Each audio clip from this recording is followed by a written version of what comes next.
Welcome to కీటాక్స్. మేం గెలిచి ఏడాది అవుతోంది, సంబరాలు మీరు చేసుకోండి అని ఏపీ ప్రజలకు చెప్తున్న అధికార కూటమి అసలు తమ ముందున్న మేజర్ పొలిటికల్ ఛాలెంజ్ ఏంటి అనేది రియలైజ్ అయిందా? వాస్తవ పరిస్థితిని అర్థం చేసుకుందా? మూడు పార్టీలు ఒకవైపు, వైసీపీ ఒక్కటే ఒకవైపు ఉంటే ప్రభుత్వం మీద ఏర్పడే వ్యతిరేక ఓటంతా జగన్ వైపు వెళ్తే వచ్చే రాజకీయ పరిణామాలు, రిజల్ట్ ఎలా ఉంటుంది? ఇది కదా కూటమి రియలైజ్ కావాల్సిన అసలు వాస్తవం. రియలైజ్ కాకపోతే వచ్చే ఎన్నికల నాటికి ఏపీ రాజకీయ ముఖ చిత్రం ఎలా మారుతుంది, అడ్వాంటేజ్ ఎవరికి వస్తుంది, డీటెయిల్ గా చూద్దాం. This is కీటాక్స్.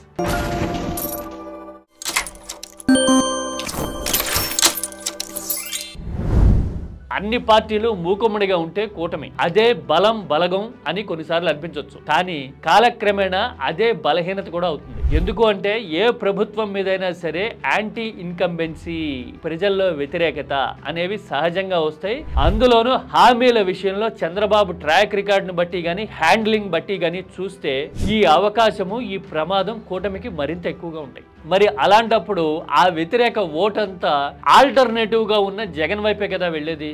ఏపీలో 10% న్యూట్రల్ ఓటర్లు ఉన్నారు అనుకుంటే ప్రజా వ్యతిరేకత వచ్చి వీళ్ళ ఆలోచన ప్రభావితం అయితే గనక ఈ 10% వెళ్లి జగన్ కలిస్తే లెక్క ఎలా మారుతుంది? వైసీపీ టాలీ 40 నుంచి 50 అయితే కూటమి టాలీ ఎక్కడికి వస్తుంది? ఇది కదా మేజర్ ఛాలెంజ్. ఈ ఛాలెంజ్ ని చంద్రబాబు ఎలా ఎదుర్కొంటారు? కూటమి గెలిచి ఏడాది అయిన తర్వాత ప్రధానంగా ఆలోచించాల్సిన రాజకీయ విషయాల్లో ఇది ముఖ్యమైనదిగా కనబడుతోంది. ఇది రెండు వైపులా పదున్న కత్తి లాంటి ఛాలెంజ్. కూటమి 3 పార్టీలు కొనసాగితేనేమో వ్యతిరేక ఓటు జగన్ వైపు వెళ్తుంది. అలా కాకుండా కూటమి ముక్కల చెక్కలై ఏ పార్టీకి ఆ పార్టీకి విడిగా పోటీ చేస్తే గనక టీడీపీకి బలం సరిపోదు, కాంబినేషన్ వర్కౌట్ కాదు, ఓట్లు చీలి మళ్ళీ జగనే గెలుస్తాడు. అంటే రెండు వైపులా అడ్వాంటేజ్ అనేది జగన్కే ఉన్నట్టు కనపడుతోంది. మరి ఈ ఛాలెంజ్ ని ఎదుర్కోవడం ఎలా?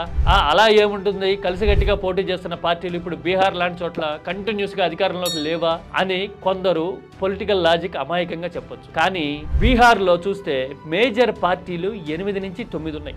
ఆర్జేడీ, కాంగ్రెస్ మాత్రమే కనిపిస్తున్నా గానీ అక్కడ లెఫ్ట్ ఫ్రంట్ తో పాటు ఇంకొన్ని పార్టీలు కూడా అటువైపు ఉంటాయి. అలాగే నితీష్ కుమార్ వైపు ఉండే పార్టీలు కొన్ని ఉంటాయి. ఈ జితిన్ రామ్ మాంఝీ లాంటి వాళ్ళు ట్రెండ్ ను బట్టి, మూడ్ ను బట్టి మారుతూ ఉంటారు. ఎల్జేపీ లాంటి పార్టీ ఇంపాక్ట్ కూడా ఉంటుంది. ఇవన్నీ ఉన్నప్పుడు ఈ ఈక్వేషన్స్ సర్దుబాటును బట్టి బొటాబొటి మెజారిటీతో ప్రాంతాల వారీగా ఫ్రాగ్మెంటేషన్ ఉన్న బీహార్ లో రిజల్ట్ వస్తూ ఉంటుంది. ఏపీలో అలా కాదు కదా. ఉన్నవి 4 పార్టీలు, 3 ఒకవైపు, ఒకటి క్లియర్ కట్ గా ఒకవైపు ఉంది. పైగా వైసీపీ ఎప్పుడు పొత్తు పెట్టుకోలా, వాడు వైసీపీకి ఓటేస్తాను అంటే వేస్తాను అన్నట్టుగానే ఉంటారు వైసీపీ ఓటర్లు. ఇలాంటి క్రిస్టల్ క్లియర్ క్లారిటీ ఇంకెక్కడా లేదు. మరి అలాంటప్పుడు ఈ సవాల్ని కూటమి ఎలా ఎదుర్కొంటుంది? This is going to be the major game changer. Political administration చేస్తాను అని చెప్తున్న చంద్రబాబు మరి దీనికి ఆల్టర్నేటివ్ ఏం కనిపెడతారు? దీనికి విరుగుడు కనిపెట్టినా టెన్షనే, విరుగుడు కనిపెట్టకుండా కలిసి ఉన్నా గానీ టెన్షనే.